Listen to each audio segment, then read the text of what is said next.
గడిచిన గడిచిన కొన్ని ఎలక్షన్స్ గా చూసుకుంటే కొడాలి నానియే గుడివాడలో 100% గెలుస్తున్నటువంటి క్యాండిడేట్ గా ఉన్నారు. ఆ, టీడీపీ పార్టీ తరఫున కావచ్చు, వైసీపీ పార్టీ తరఫున కావచ్చు, కొడాలి నానికి గుడివాడ అనేది ఒక కంచుకోటగా మారిపోయినటువంటి పరిస్థితి. ఆయన్ని అక్కడ ఓడించగలిగే సత్తా గాని, ఆ రకమైనటువంటి లీడర్ గాని గడిచిన ఎలక్షన్స్ లో ఎవరు కూడా కనిపించలే. పైగా తెలుగుదేశం పార్టీ ఎప్పటికప్పుడు క్యాండిడేట్ ని మారుస్తూ మారుస్తూ మారుస్తూ వెళ్ళడంతో ఒక స్టాండర్డ్ నాయకత్వం అనేది అక్కడ లేకుండా పోయింది. సో అందువల్ల తెలుగుదేశం పార్టీ ఇన్నాళ్ళు ఇబ్బంది పడుతూ వచ్చింది. అయితే ఇప్పుడు తెలుగుదేశం గాలి వీస్తుందని డెఫినెట్లీ ఈ రాము అనేటువంటి క్యాండిడేట్ డెఫినెట్లీ అక్కడ వెలిగండ్ల రాము అంటారు, ఆయన గెలవడం గ్యారంటీ అనేసి తెలుగుదేశం పార్టీ చాలా స్ట్రాంగ్ గా చెప్తోంది. గుడివాడ నియోజకవర్గం వరకు చూస్తే మీకు రోడ్ల విషయంలో విపరీతమైనటువంటి క్రిటిసిజం ఉంది. కొన్ని పర్వాలేదు చేశారన్నట్టుగా ఉంది.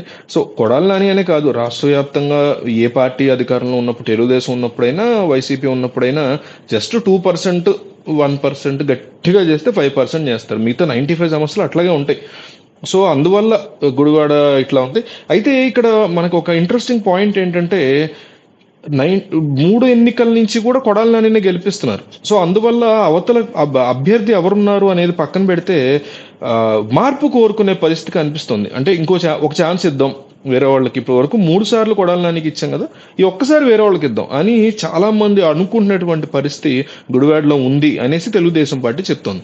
సో ఇది గనక ప్రాక్టికల్ గా వర్కౌట్ అయితే డెఫినెట్లీ కొడాలి నానికి ఇబ్బందికర పరిస్థితి. అయితే ఈ రోజు జరిగినటువంటి వెలుగండ్ల రాము యొక్క నామినేషన్ కి విపరీతమైనటువంటి జనవాహిని వచ్చింది.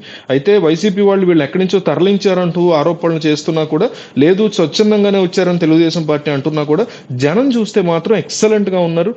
భారీ ఎత్తున జనసందోహం. ఇప్పుడు వరకు గడిచిన 3 ఎన్నికల్లో కొడాలి నానికి కావచ్చు, అపోజిట్ గా నిలబడిన వ్యక్తులకు కావచ్చు, ఎవ్వరికి కూడా ఈ లెవెల్లో నామినేషన్ కి జనాలు అయితే రాలేదు. ఒక భారీ లెవెల్లో నామినేషన్ అయితే వేయడం జరిగింది. సో ఇది ఎంత వర్కౌట్ అవుతుంది ప్రాక్టికల్ గా, ఈ నామినేషన్ వచ్చిన అందరూ ఓట్లేస్తారు అనుకోలేము, కానీ బట్ స్టిల్ సపోర్ట్ కనిపిస్తోంది, ప్రజా బలం కనిపిస్తోంది తెలుగుదేశం పార్టీకి గుడివాడ ప్రాంతంలో అని చెప్పుకోవచ్చు. సో మార్పును కోరుకుంటారా గుడివాడ ప్రజలు, లేదా మళ్ళీ గుడివాడలో కొడాలి నానిని గెలిపిస్తారా? మీరు చెప్పండి. ఓట్ ఫర్ జగన్ లేదా ఓట్ ఫర్ చంద్రబాబు? ఈ యొక్క గుడివాడ నాని ప్రజలు ఎటువైపు అడుగులు వేయబోతున్నారు అనేది ఒక సామాన్యమైనటువంటి వ్యక్తిగా, మీరు ఈ ప్రపంచంలో ఎక్కడైనా ఉండొచ్చు తెలుగువారిగా, బట్ గుడివాడలో ఏం జరగబోతుందో మీకు ఒక నాలెడ్జ్ ఉంటుంది, మీకు ఒక రాజకీయ పరిజ్ఞానం ఉంటుంది. దాన్ని బేస్ చేసుకుని కామెంట్ చేయండి.